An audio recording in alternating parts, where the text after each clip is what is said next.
Como oferecer alegações finais orais na audiência de instrução criminal? Eu sou Cristiane Dupré, advogada criminalista, sócia do escritório Dupré Pessoa, Advogados Associados e coordenadora dos cursos para advogados criminalistas do Instituto de Direito Penal Brasileiro. Aqui abaixo do vídeo eu vou deixar os links para você conhecer melhor o meu trabalho. Bem, vamos lá. Em toda a minha prática na advocacia criminal, eu percebo que uma das maiores inseguranças é o advogado, na audiência de instrução criminal, se manifestar oralmente para apresentar as suas alegações.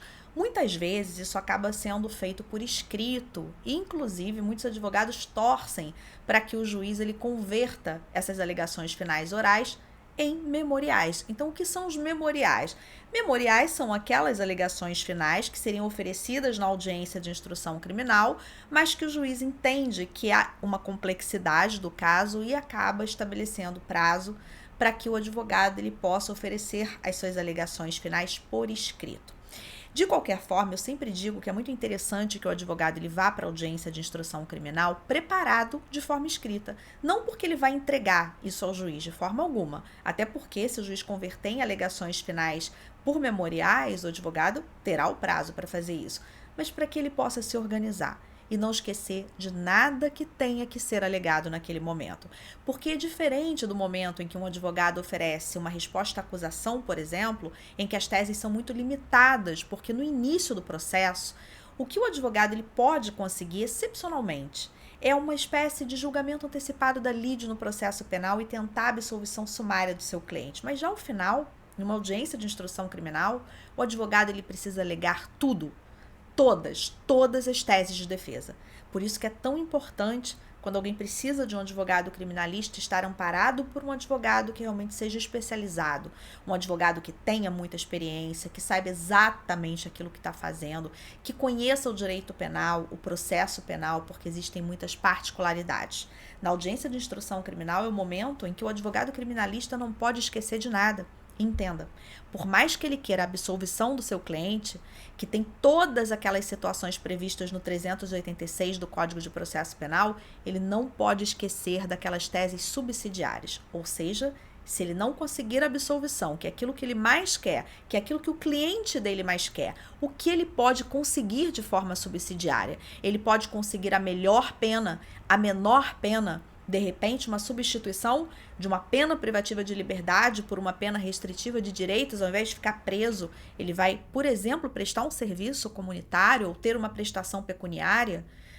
De repente, em relação à quantidade de pena, ou ainda, talvez essa pena possa ser suspensa se ela não for substituída. O regime de cumprimento de pena, o advogado ele precisa pensar num regime menos rigoroso. Então entenda que quando o advogado ele vai oferecer as suas alegações finais orais, ele não vai apenas falar que o cliente não cometeu o crime, ou que tem uma excludente de tipicidade, ou de ilicitude, ou de culpabilidade que possa excluir o crime, fazendo com que se peça absolvição. Claro que se existe, ele vai alegar.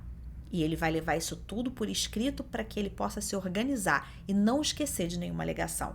Se tem, por exemplo, o princípio da insignificância, uma excludente de ilicitude como uma legítima defesa ou um estado de necessidade, isso pode acontecer, por exemplo, eventualmente num caso de uma defesa num crime de furto.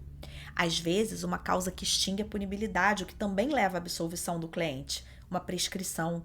Olha como o advogado criminalista precisa estar atento. Mas depois que ele ultrapassa essa parte das excludentes do crime e das causas extintivas da punibilidade que podem conduzir à absolvição do artigo 386, ele precisa prosseguir, porque ele precisa considerar as teses subsidiárias. Se o juiz, porventura, condenar o seu cliente, o que ele pode alegar ali na audiência para que haja a menor ou a melhor pena? Portanto, ele deve já prospectar a dosimetria da pena, já imaginar. Se o Ministério Público, por exemplo, falou em maus antecedentes na denúncia, é nesse momento que ele deve tentar afastar. Se o Ministério Público falou em reincidência, é nesse momento que ele deve tentar afastar. Portanto, é nesse momento que ele afasta circunstâncias agravantes, causas de aumento de pena, tenta trazer circunstâncias atenuantes, tenta trazer causas de diminuição de pena, exemplo, arrependimento posterior, tentativa, tudo isso conduz a uma pena menor.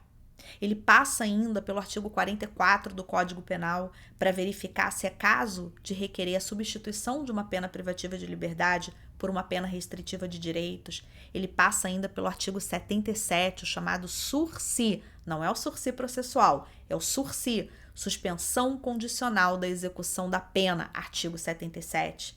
Ele passa ainda pelo artigo 33, parágrafo 2º, e nas suas alegações finais ele vai tentar o regime de cumprimento de pena mais suave, menos rigoroso para o seu cliente. E aí você pode pensar, ué, Cris, mas eu vou dizer que não há crime, mas se há crime que foi prescrito, ou que se não foi prescrito, que a pena pode ser substituída, sim.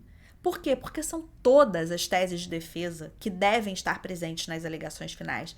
É o momento de maior manifestação e de maior conhecimento do advogado criminalista. Portanto, ele deve alegar, sim, todas as teses de defesa.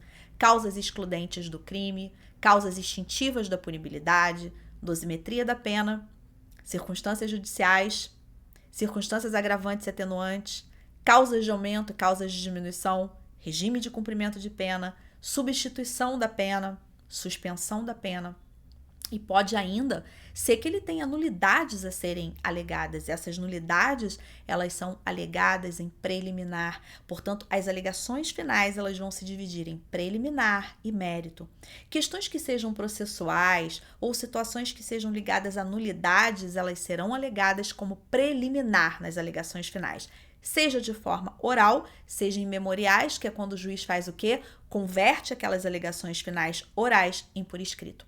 Se você, porventura, já é meu aluno no curso de prática na advocacia criminal, lá dentro daqueles mais de 150 modelos em Visual Law, você tem modelo para baixar de alegações finais por memoriais, que você pode editar, colocar a logo do seu escritório e vai te basear um pouquinho no que você deve alegar, tem uma estrutura ali a ser seguida. Vai te ajudar bastante, logicamente, se você tiver dúvidas lá no ambiente de aula de cada vídeo.